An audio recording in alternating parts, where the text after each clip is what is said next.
लखनऊ में महापौर सुषमा खरकवाल का सम्मान समारोह।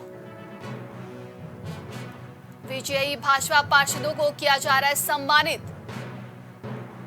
लखनऊ में सम्मान समारोह रखा गया है। बीजेपी की तरफ से IMRT बिजनेस स्कूल में किया गया सम्मानित। महापौर पार्षदों के साथ कई वरिष्ठ भाजपा नेता रहे मौजूद। फतेहपुर में माफिया आतिक का गुर्गा बताकर की दबंगई। युवती पर शादी का दबाव बना रहा था अरशद अली। खबर फतेहपुर से है। रंगदारी मांगने पर गुर्गे की मां और पिता शकील गिरफ्तार। छेड़खानी के केस में जेल से छूटकर आया था आरोपी अरशद। पीड़िता पर तेजाब डालने की दे रहा था धमकी। सदर कोतवाली इलाके के सैयद बाड़ा का ये पूरा मामला है। फतेहपुर में माफिया आतिक का गुर्गा बताकर की गई दबंगई। युवती पर शादी का दबाव बना रहा था अरशद अली। रंगदारी मांगने पर गुर्गे की मां और पिता शकील गिरफ्तार। छेड़खानी के केस में जेल से छूटकर आया था आरोपी अरशद। पीड़िता पर तेजाब डालने की दे रहा था धमकी। खबर फतेहपुर से है। सदर कोतवाली इलाके के सैयद बाड़ा का ये पूरा मामला बताया जा रहा है। जालौन में सिपाही भेदजीत हत्याकांड का मामला। पुलिस एनकाउंटर में मारे गए 2 बदमाश। शहीद भेदजीत सिंह के हत्यारे एनकाउंटर में हुए ढेर। बड़ी खबर आपको बता दें, पुलिस ने उमेश और रमेश को मुठभेड़ में किया ढेर। उरई कोतवाली के फैक्ट्री एरिया के पास हुआ एनकाउंटर। उरई प्रभारी शिव कुमार राठौर के बाएं हाथ में लगी गोली। बदमाशों के पास से तमंचा और कारतूस बरामद। बदमाशों ने हाईवे पर सिपाही की थी हत्या। सिपाही भेदजीत हत्याकांड का मामला। खबर जालौन से है। पुलिस एनकाउंटर में मारे गए 2 बदमाश। शहीद भेदजीत सिंह के हत्यारे एनकाउंटर में हुए ढेर। ज्यादा जानकारी के लिए इस खबर में हमारे साथ संवाददाता कलीम जुड़ेंगे। कलीम, शहीद भेदजीत सिंह के हत्यारे जो हैं एनकाउंटर में ढेर हो चुके हैं। देखिए, जिस तरीके से जालौन में उरई हाईवे पर जो है पुलिसकर्मी एक ड्यूटी पर लगा हुआ था 10 मई को, उसकी जो है इन दोनों बदमाशों ने गोली मारकर हत्या की थी और इसकी तलाश में लगातार पुलिस टीम लगी हुई थी। लेकिन जिस तरीके से आज पुलिस को इन दोनों का इनपुट मिला था, पुलिस ने जिस तरीके से इन लोगों की घेराबंदी की थी, उस दौरान इन लोगों ने जब फायरिंग की है, उसी दौरान क्रॉस फायरिंग में इन लोगों को जो है ढेर किया गया। लेकिन इस दौरान एक जो दरोगा जी है वो भी घायल हो गए। फिलहाल जो दोनों बदमाश है उनकी जो पहचान की गई है, वो पहचान जो है कल्लू उर्फ उमेश और रमेश के रूप में हुई है। ये दोनों बदमाश साथी ही थे, क्योंकि ये लोग घटनाओं को अंजाम जिस तरीके से दे रहे थे, अगर इनके रास्ते में कोई भी पड़ता था, चाहे वो फिर पुलिसकर्मी हो या फिर सिविलियन हो, तो किसी को भी ये हत्या करने से पीछे नहीं हटते थे। और इसी तरह की घटना को इन लोगों ने 10 मई की रात को भी अंजाम दिया था, जिसमें एक सिपाही की मौत हो गई थी। फिलहाल आज इन लोगों को जो एनकाउंटर के दौरान ढेर कर दिया गया है और इसके साथ ही जो पुलिस अधिकारियों का कहना है कि इन लोगों का पूरा खाका भी तैयार किया जा रहा है कि आखिर इन लोगों के गिरोह में और कौन लोग हैं और आखिर ये लोग जिस तरीके से घटनाओं को अंजाम देते थे, फिर ये किस गिरोह के से जुड़े हुए हैं, इसका भी पूरा नेटवर्क खंगाला जा रहा है। तो कहीं ना कहीं ये कहा जा सकता है कि जिस तरीके से आज मुठभेड़ के दौरान 2 बदमाशों को ढेर किया गया है, तो कहीं ना कहीं इन लोगों का जो पूरा नेटवर्क है उसको भी पुलिस खंगालने में जुटी है और एक इस बड़े नेटवर्क का भी खुलासा करेगी कि आखिर इन लोगों को शरण भी कौन दिए हुए था। क्योंकि जो असलहे बरामद हुए, ये लोग असलहा कहाँ से ला रहे थे, इसकी भी पुलिस जो तफ्तीश करने की बात कर रही है। तमाम जानकारी के लिए बहुत बहुत धन्यवाद आपका कलीम। कानपुर में व्यक्ति की चाकू से गोद कर निर्मम हत्या कर दी गई। खबर कानपुर से है। घर के अंदर लहूलुहान अवस्था में मिला शव। भतीजे पर व्यक्ति की हत्या का आरोप। बड़ी खबर कानपुर से आपको बता दें, महिला मित्र संघ पर घर आया था आरोपी भतीजा। हत्या के बाद से महिला मित्र संघ फरार हुआ आरोपी। मामले में टीम गठित कर आरोपी की तलाश में जुटी पुलिस। विधुना थाना क्षेत्र के तुलसीपुर गांव का ये पूरी घटना बताई जा रही है। ज्यादा जानकारी के लिए इस खबर पे हमारे साथ संवाददाता अनिल जुड़ेंगे। अनिल, व्यक्ति की चाकू गोदकर हत्या कर दी गई है। जी बिल्कुल, मैं बता दूं कि विधुना थाना क्षेत्र के तुलसीपुर गांव का मामला है और ये मामला देर रात का था, जब एक भतीजा है, उसका भतीजा अपनी महिला मित्र के साथ उसके घर आया था। अब एक मामूली से विवाद में घटना का इतना बड़ा अंजाम दे दिया उसने कि अपने चाचा को चाकू से गोद कर हत्या कर दी थी। हालांकि पुलिस ने पूरे प्रकरण को संज्ञान में लेते हुए मुकदमा दर्ज कर लिया। मुकदमा दर्ज करने के बाद में जो मृतक व्यक्ति था उसको लाश को पोस्टमार्टम के लिए भेज दिया गया और साथ ही जो भतीजा है, भतीजे को जहाँ घूमने के लिए पुलिस टीम लगी हुई है। अब देखने वाली बात होगी कि भतीजा कब तक गिरफ्त होता है और गिरफ्तार होने के बाद कब तक बड़ी कार्रवाई की जाएगी। तमाम जानकारी के लिए बहुत बहुत धन्यवाद आपका अनिल। ईडी को मुख्तार अंसारी के करीबी जितेंद्र सापरा की तलाश है। मुख्तार अंसारी के करीबी आर्थिक साझेदार की ईडी को तलाश।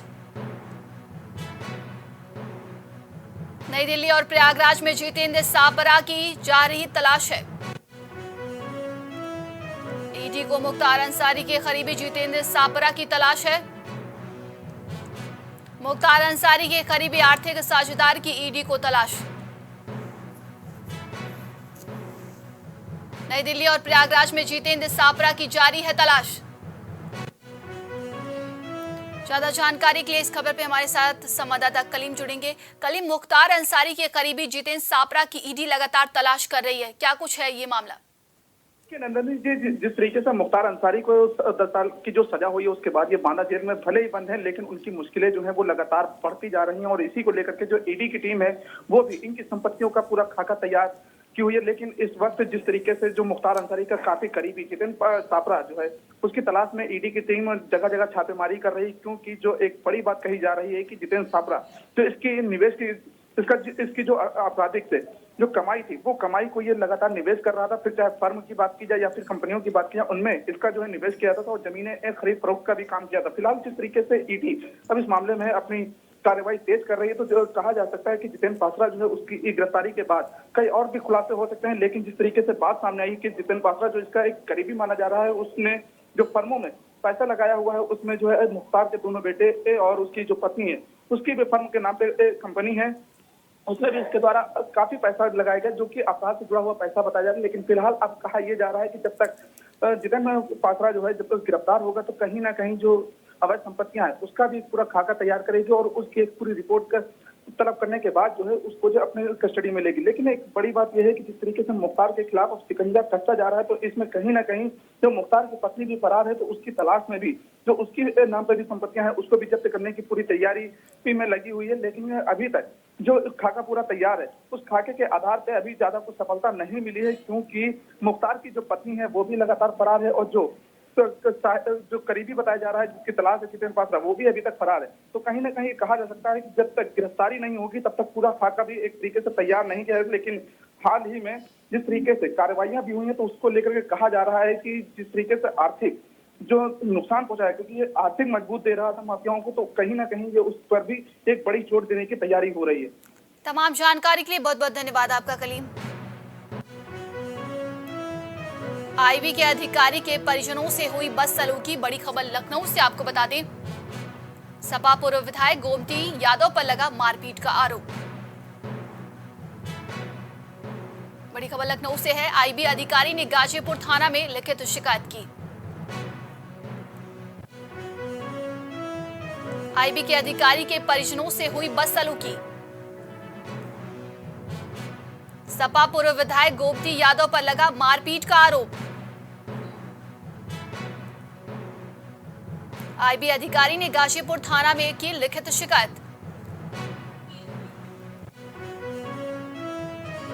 ज्यादा जानकारी के लिए इस खबर पे हमारे साथ संवाददाता कलीम जुड़ेंगे। कलीम, आईबी के अधिकारी के परिजनों से बस सलूकी की गई है। देखिए, जिस तरीके से जो है जो आईबी के अधिकारी हैं उनका नाम सुरेश सिंह सेंगर है, गाजीपुर के में रहते हैं रविंद्रपल्ली में, और उनका जो आरोप है कि उनके घर के पास ही में पूर्व सपा विधायक गोमती यादव रहते हैं। उनके ऊपर कई बार आरोप भी लगाए जा चुके हैं, लेकिन इस बार जो लिखित शिकायत की गई है उसमें कहा यह जा रहा है कि गोमती यादव जो है उनके घर के पास में रहते हैं और जो उनके घर का सामान जी। है वो भी लगातार उनके दरवाजे पर लगा दिया जाता था, जिसको लेकर के बेटे ने विरोध किया तो बेटे की पिटाई की गई। इस दौरान जो उनकी पत्नी और परिवार के जो अन्य लोग थे वो लोगों ने जब विरोध किया तो उनके साथ भी मारपीट के साथ बदसलूकी की गई और जान से मारने की धमकी देने का भी आरोप लगाया गया है। फिलहाल ये पूरी घटना जो बताई जा रही है कि जो गोमती यादव के घर पर सीसीटीवी लगा था उसमें कैद है, लेकिन जब इस मामले में शिकायत की गई है पुलिस को तो पुलिस का कहना है कि इस मामले में पूरी तफ्तीश की जा रही है, तफ्तीश के बाद ही इसमें कार्रवाई होगी। लेकिन एक बड़ी बात ये सामने है कि जिस तरीके से आईबी का जो अधिकारी है वो इस मामले को लेकर के पुलिस की शिकायत करता है, लेकिन पुलिस इस मामले को गंभीरता से ना लेकर एक ढुलमुल रवैया अपनाते हुए सीसीटीवी खंगालने की बात करती है और सीसीटीवी के आधार पर कार्रवाई करने की बात करती है, लेकिन अभी तक इस मामले में केस दर्ज न करने का भी एक आरोप लगा है। फिलहाल पुलिस साफ कह रही है कि इस मामले में जो भी साक्ष्य सामने आएंगे उसके आधार पर ही पुलिस अपनी कार्रवाई करेगी, लेकिन इस मामले को लेकर के जिस तरीके से आईबी अधिकारी का कहना है कि जिस तरीके से गोमती यादव की तरफ से धमकियां दी जा रही हैं तो उसको लेकर के परिवार पूरा डरा सहमा हुआ है और पुलिस से एक गुहार लगा रहा है कि उनकी जान माल की रक्षा की जाए। तमाम जानकारी के लिए बहुत बहुत धन्यवाद आपका कलीम। राजधानी लखनऊ में यूपीपीएससी की परीक्षा शुरू हो चुकी है। डीएम ने लिया परीक्षा केंद्रों का जायजा। राजधानी लखनऊ में यूपीपीएससी की परीक्षा शुरू। राजकीय बालिका inter college, jubilee inter college का जायजा लिया। सीसीटीवी से डीएम ने परखी सभी केंद्रों की व्यवस्था। नकल विहीन परीक्षा कराने के निर्देश। राजधानी लखनऊ में यूपीपीएससी की परीक्षा शुरू। डीएम ने लिया परीक्षा केंद्रों का जायजा। राजकीय बालिका inter college, jubilee inter college का जायजा लिया गया। महापौर सुषमा खरकवाल का सम्मान समारोह। खबर लखनऊ से है। विजयी भाजपा पार्षदों को किया जा रहा है सम्मानित। आईएमआरटी बिजनेस स्कूल में किया गया सम्मानित। भाजपा की तरफ से सम्मान समारोह रखा गया है। महापौर पार्षदों के साथ कई वरिष्ठ भाजपा नेता रहे मौजूद। ज्यादा जानकारी के लिए इस खबर पे हमारे साथ संवाददाता विभांशु जुड़ेंगे। विभांशु, भारतीय जनता पार्टी की तरफ से सम्मान समारोह रखा गया है। जी नंदनी, आपको बता दें कि कल नगरीय निकाय चुनाव के नतीजे आए, जिसके बाद अगर बात करें तो भारतीय जनता पार्टी ऐतिहासिक जीत हासिल की। बात करें तो उत्तर प्रदेश के 17 नगर निगम में से 17 पर पूरी तरह से क्लीन स्वीप करते हुए और एक ऐतिहासिक जीत हासिल की, अपने ही रिकॉर्ड को ब्रेक की। तो वहीं अगर बात की जाए राजधानी लखनऊ की, तो राजधानी लखनऊ में आज नवनिर्वाचित मेयर सुषमा खरकवाल और लखनऊ के 110 वार्डों के तमाम जो पार्षद हैं उन लोगों को आज सम्मान समारोह रखा गया है। इस सम्मान समारोह में अगर बात करें तो भारतीय जनता पार्टी के पूर्व मंत्री महेंद्र सिंह, भाजपा नेता और राजनाथ सिंह के पुत्र नीरज सिंह और लखनऊ पश्चिमी से विधायक नीरज बोरा, बीकेटी से विधायक योगेश शुक्ला समेत एमएलसी पवन सिंह चौहान इसमें सम्मिलित हुए। बात की जाए तो आईएमआरटी बिजनेस स्कूल में ये सम्मान समारोह रखा गया था और आने वाले दिनों में अगर बात की जाए तो सुषमा खरकवाल जो कि भाजपा की मेयर प्रत्याशी रही, अब वो विजेता है, लखनऊ की मेयर है, वो हफ्ते दिन के भीतर 110 वार्डों में घूमकर पदयात्रा की और कहीं ना कहीं अपनी बातों को बेहतर ढंग से रख पाई, जिसका नतीजा है कि उनके सर पर मेयर की जो ताज है वो सजा। अब बात की जाए तो आने वाले दिनों में अब एक कहीं ना कहीं प्रशासन की तरफ से विजय जुलूस निकालने पर प्रतिबंध लगा हुआ है, मगर सुषमा खरकवाल की तरफ से जानकारी दी गई है कि 110 वार्ड में वो लोगों में कुछ महिलाओं के समूह को लेकर जाके लोगों से धन्यवाद प्रस्ताव करने हुए नजर आएंगे। जी, तमाम जानकारी के लिए बहुत बहुत धन्यवाद आपका विभांशु। आईसीएसई बोर्ड के 10वीं और 12वीं के रिजल्ट घोषित कर दिए गए हैं। 2.5 लाख स्टूडेंट ने दिया था एग्जाम। तो आज आईसीएसई बोर्ड के रिजल्ट घोषित किए गए हैं। 12वीं में 5 स्टूडेंट्स को मिली पहली रैंक। 5 स्टूडेंट्स को पहली रैंक मिली है। 5 स्टूडेंट्स में से 3 लड़कियां शामिल हैं। सभी ने 99.75% अंकों से 12वीं में किया टॉप। आईसीएसई बोर्ड के 10वीं और 12वीं के रिजल्ट घोषित कर दिए गए। 2.5 लाख स्टूडेंट्स ने दिया था एग्जाम। 12वीं में 5 स्टूडेंट्स को मिली पहली रैंक। 5 स्टूडेंट्स में से 3 लड़कियां शामिल।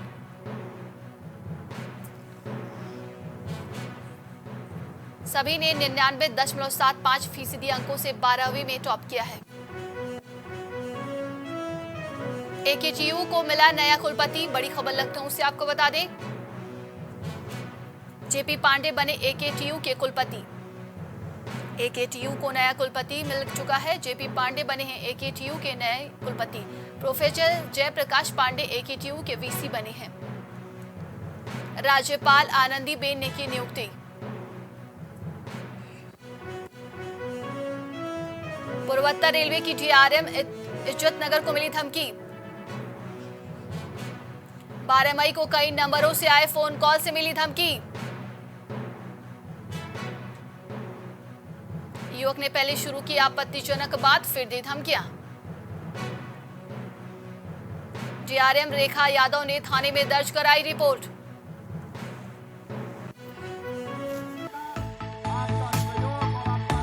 कुछ भाव पुष्प। आप देख रहे हैं प्राइम टीवी, सच साहस